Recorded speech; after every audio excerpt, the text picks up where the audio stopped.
जगत गुरु रामभद्राचार्य ने कहा कि धर्म क्रांति से प्रसाद पर भ्रांति मिटेगी। जी न्यूज से एक्सक्लूसिव बातचीत में रामभद्राचार्य ने मंदिरों के लिए आंदोलन का ऐलान किया है। नमस्कार, स्वागत है आपका। आप देख रहे हैं जी न्यूज। आपके साथ मैं हूं राम मोहन शर्मा और इस वक्त हमारे साथ एक बहुत ही विशेष मेहमान सीधे जुड़ रहे हैं और उनकी तस्वीर हमारे साथ जैसे ही आप देखेंगे, परिचय का बहुत महत्व नहीं रह जाता क्योंकि इनको पूरा देश और दुनिया जानती है। जगत गुरु रामभद्राचार्य जी महाराज इस वक्त हमारे साथ सीधे लाइव जुड़े हुए हैं। बहुत बहुत स्वागत है जगत गुरु जी आपका जी न्यूज पर। जी बोलिए। मैं सीधा सवाल गुरु जी आपसे यह करना चाहता हूं और प्रश्न सबके मन में इस वक्त है, जैसे ही तिरुपति से एक बहुत ही डरावनी, भयावह, हृदय को चोट पहुंचाने वाली खबर सामने आई कि वहां के पुण्य प्रसाद में भी पशु चर्बी की मिलावट पाई गई है। जब आपके पास यह सूचना और खबर पहुंची तो आपके हृदय पर क्या बीती? इतनी बीती कि जितना कष्ट मुझे कभी नहीं हुआ था। एक छल हुआ हमारे साथ और हिंदू धर्म के साथ छल हुआ। ईसाई मिशनरी ने, इस्लामी मिशनरी ने शिक्षा किया। हम ऐसा सोचे नहीं थे कैसा भी हो जाएगा और इसका हम कठोरता से विरोध कर रहे हैं। और अब हम तो सरकार से कहेंगे जी, इसकी वैज्ञानिक जांच कराई जाए और जिन्होंने ऐसी गलती की है उन्हें दंड दिया जाए और अब प्रत्येक प्रसाद का परीक्षण करा करके ही भगवान को नैवेद्य किया जाए। जी गुरुजी, भगवान को प्रसाद अर्पित करने की तो बात है ही, लेकिन जैसे आप हैं, आप जैसे सात्विक जो लोग हैं, जो करोड़ों हिंदू धर्मावलंबी हैं, जो जीवन भर ये संकल्प लेकर चलते हैं कि ना तो लहसुन खाएंगे ना प्याज खाएंगे, ये भी प्रतिबंधित है उनके जीवन में। उनको कोई कह दे कि आपको चर्बी मिला हुआ तेल घी से हमने प्रसाद खिला दिया, ये क्या सामान्य मिलावट और सामान्य अपराधों में रखा जाना चाहिए? और राम मोहन जी, आज मेरे साथ वही बीत रही है जो 1857 में मंगल पांडे के साथ बीती थी। मंगल पांडे ने विरोध क्यों किया था? क्योंकि कारतूस में चर्बी लगी थी, वही मुख से स्पर्श करना पड़ता था।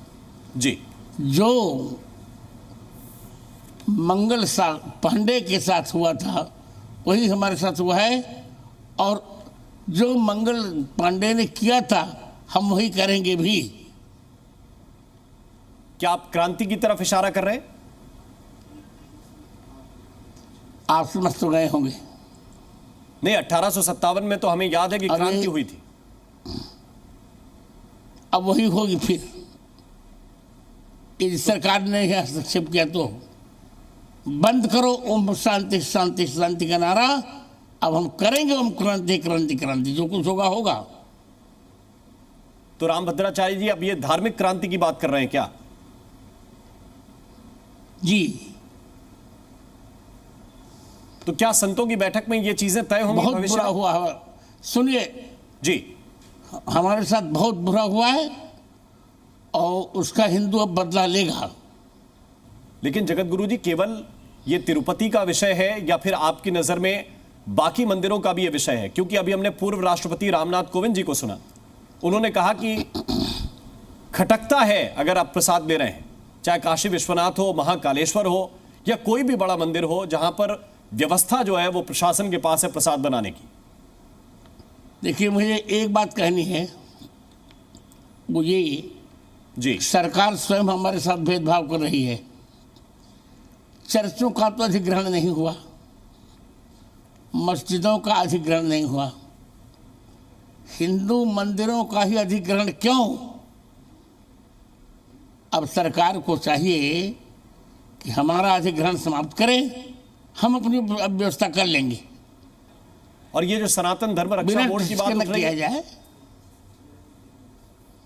ये तो एक सामान्य सा विकल्प है। जी, तो फिर बड़े विकल्प के रूप में क्या दिखते हैं? क्योंकि आप ही लोगों को पहल करनी पड़ेगी। बात करने कौन जाएगा? संतों के मैंने प्रतिनिधि 20 आप ही लोग बार हैं। कहा ऐसा हम लोग अब करने जा रहे हैं, करेंगे जी सरकार को अपनी बात रखेंगे, सरकार से बात मनवाएंगे। हमने कह दिया कि 1857 में जो बीती थी मंगल पांडे पर वही बीत रही है आज लगभग 1 अरब हिंदुओं पर। अब चूंकि घी का मामला है और एक कहावत भी गुरुजी है कि घी जो है निकालने के लिए उंगली को टेढ़ा करना पड़ता है कई बार। क्या आपको लगता है कि इतनी आसानी से सरकार इतना बड़ा नियंत्रण जो मंदिरों पर है वो छोड़ देगी, वो सीधी उंगली से काम हो जाएगा? नहीं, सीधी नहीं होगा, टेढ़ा ही करना पड़ेगा जी। हमने रणनीति बना ली, हम करेंगे। तो रणनीति का खुलासा कर दीजिए अगर थोड़ा बहुत बता बिना सकें। बल देखिए राम मोहन जी, बिना बलिदान के वरदान नहीं मिला करते। जी न्यूज़।